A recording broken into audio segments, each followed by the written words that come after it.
எடுத்து பார்த்தாங்கன்னா அவங்க வேல்யூஷன் பண்ணவங்களுக்கு டக்கு மார்க் போடுற அளவுக்கு இருக்கணும். ஹேண்ட் ரைட்டிங் நீட்டாக இருக்கணும்.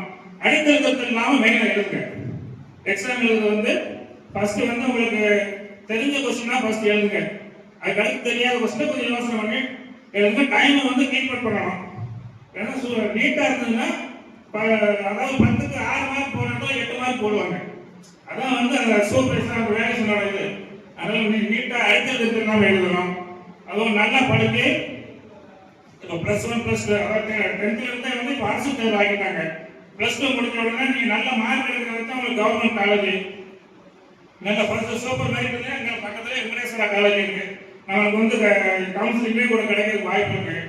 அதனால நல்ல காலேஜ் முடிச்சு நல்லா சர்வீஸ் செஞ்சு இப்போலாம் கவர்மெண்ட் ஜாப்ங்கிறது போட்டி தேர்வு உலகம் ஆயிடுச்சு. முன்னாடிலாம் டிஎன்பிசி எல்லாம் இப்போ நீங்க பார்த்துருப்பீங்க.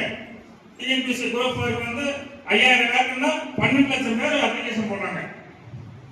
அதனால போட்டி தேர்வு உலகத்தில் நீங்க 500 மார்க்குக்கு 490 மார்க் 495 மார்க் எடுத்தா ஒரு கவர்மெண்ட் எம்ப்ளாயா போகலாம்.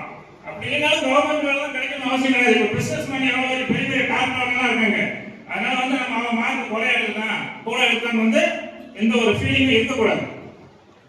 ஒவ்வொருத்தருக்கும் ஒரு எய்ம் வேணும். கண்டிப்பாக ஒன்று படிப்பு லெவலில் போய் நம்ம கொஞ்சம் டாப் மோஸ்ட் போகணும்.